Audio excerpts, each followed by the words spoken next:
Buongiorno, welcome back. My name is Kyle or Keelmeister, and we are standing in the beginning of our brand new city here, which I plan to work on in today's episode.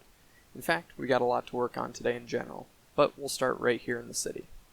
Before I get started, I got a little gift for you. Yes, in my hand I have a single egg just for you. I labored all day and night for a chicken to produce this egg, and I'm going to throw it up in the sky, and if a chicken hatches, you have to like and subscribe. Let's give it a good throw. And boom, chicken. I did my part. Now you go down below. Make sure to like and subscribe to the channel. Oops. Oh, and that was definitely my first try. I totally did not have a stack of eggs just sitting in my inventory in case I had to do this over and over. Well, let's get started with our first task today, adding in all the roads. I'm going to keep the same block palette as the rest of the roads we've been doing, except extending it into the city here. Also, it'll be nice to have all the red wool out of the way, so it looks a little bit nicer. And there you go, a completed road system throughout the city. I'm imagining how good it'll look once we start adding some of the markets by the shoreline and adding in some additional buildings throughout the city. It looks good though. Some parts of the roads I left unfinished because I want to try something new for these areas, so some like wood palette or adding in docks near the water. Nevertheless, we need to get started filling in this city. So let's start building our first structure. Roll the montage. Was it the voice? Was it the fire burning in me? All of the noise turned into choirs of harmony. Left me with the pieces of forever that you broke. But since you left me alone, I've been high.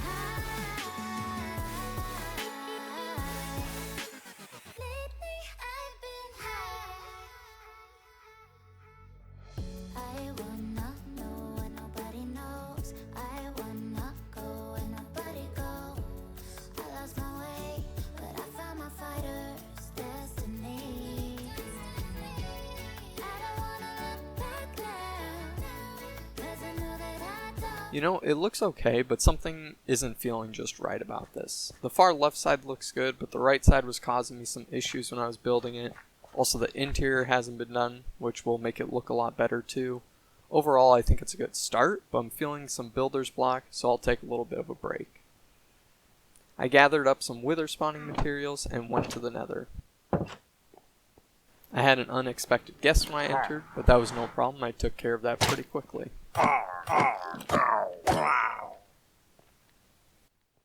I began digging for a bedrock area at the nether ceiling where I could spawn in the wither and not worry about him killing me or just flying off and doing whatever.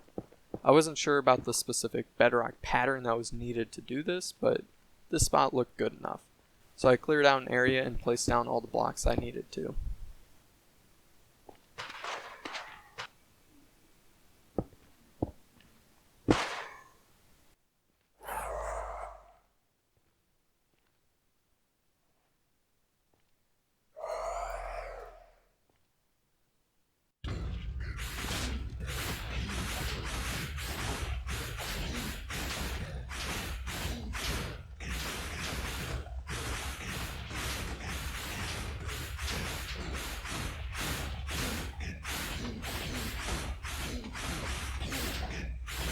I got pretty nervous that the wither was going to fly up through the blocks and I'd lose it forever, but this spot ended up working out and I got my first nether star, which I quickly crafted into a beacon.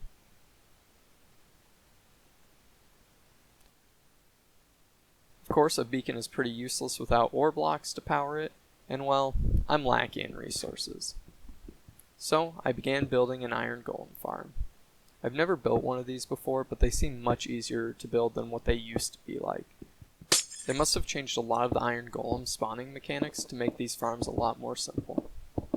The design and creator will be linked in the description below. The iron farm is built, now we just need the villagers and the zombie to complete it. I used the minecart system for the first time, and it worked out pretty good.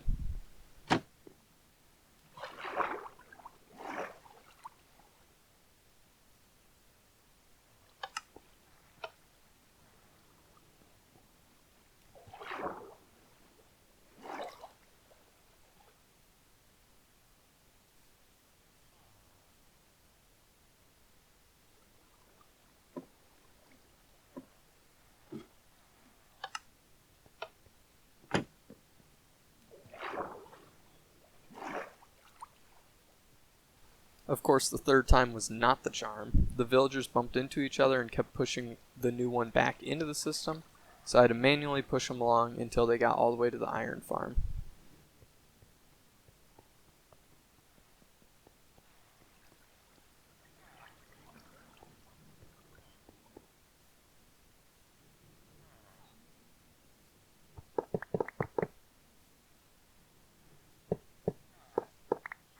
Oh, and the zombie dropped an iron ingot. I think that's a pretty good sign for what's to come. See, buddy, this is what I need you to produce. Let's go. My message must not have been received well, since these villagers were as stubborn as ever. First, this guy pops outside of the glass area for absolutely no reason. Then when I extended the rails to push him back in, he just wouldn't go. And of course, when I went to go break the minecart, I used my sword, and the AoE hit him. So my bad there. Also, he refused to get pushed outside of this one block here. I'm not sure if he was trying to path to it or what, but I really wish he just moved a little bit.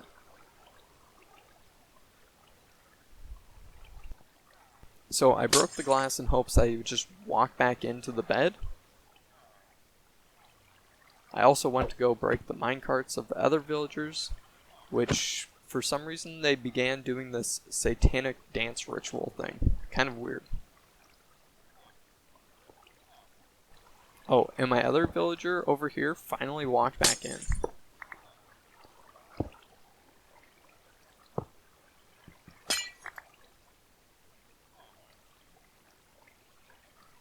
Of course we ran into another villager problem. This villager really wanted to escape for some reason. I could not push him back no matter what. I thought since it was nighttime that he would just want to go back to sleep, which he eventually did, but he was very stubborn.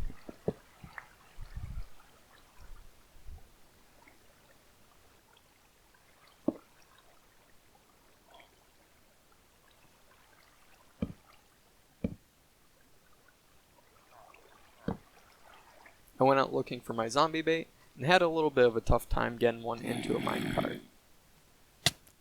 Then I realized I actually wanted them to be holding an item so they wouldn't despawn, so I really should have thought about that before trapping one in the minecart.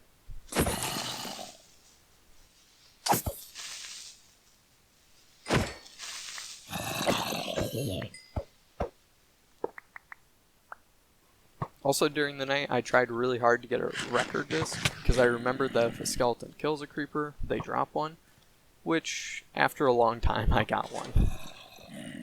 I also got my zombie, which I needed, and as I was bringing him up, I realized that I didn't really plan for this too well. I didn't realize that I needed a spot for me to be safe. So, I started panic building, and I got knocked off by him.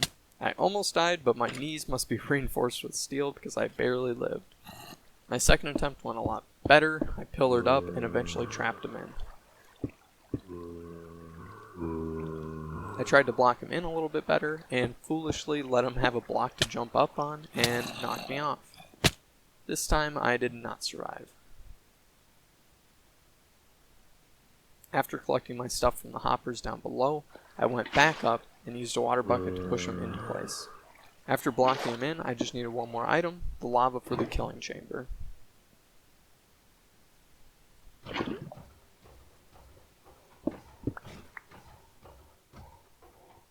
When I was running back to the house to grab some more glass panes, I noticed something weird. Did you see it? Yeah, some cows just magically got into the other pens. These must be the smarter cows, so I decided to spare them for the time being and went to go grab those panes.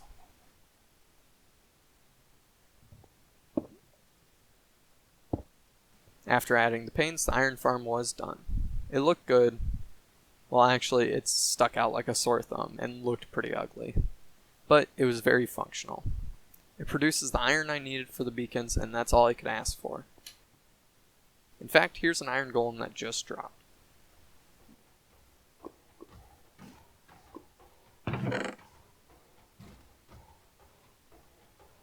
Yeah, he took a long time to die to the lava. But we do get plenty of iron and roses from this farm, so that's perfect. Okay, back to the city to work on this house again.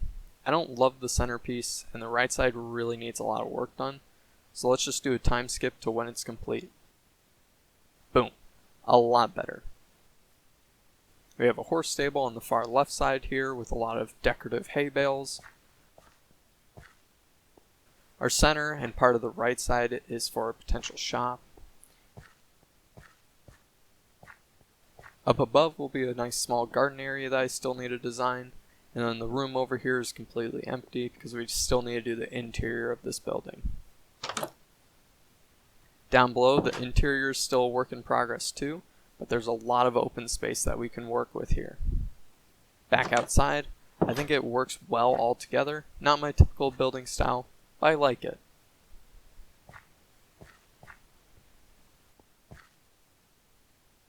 And that'll do it for today's episode. We got a lot done, and I'm happy with how the world's developing so far. Remember to like, comment, and subscribe, and until next time, take care.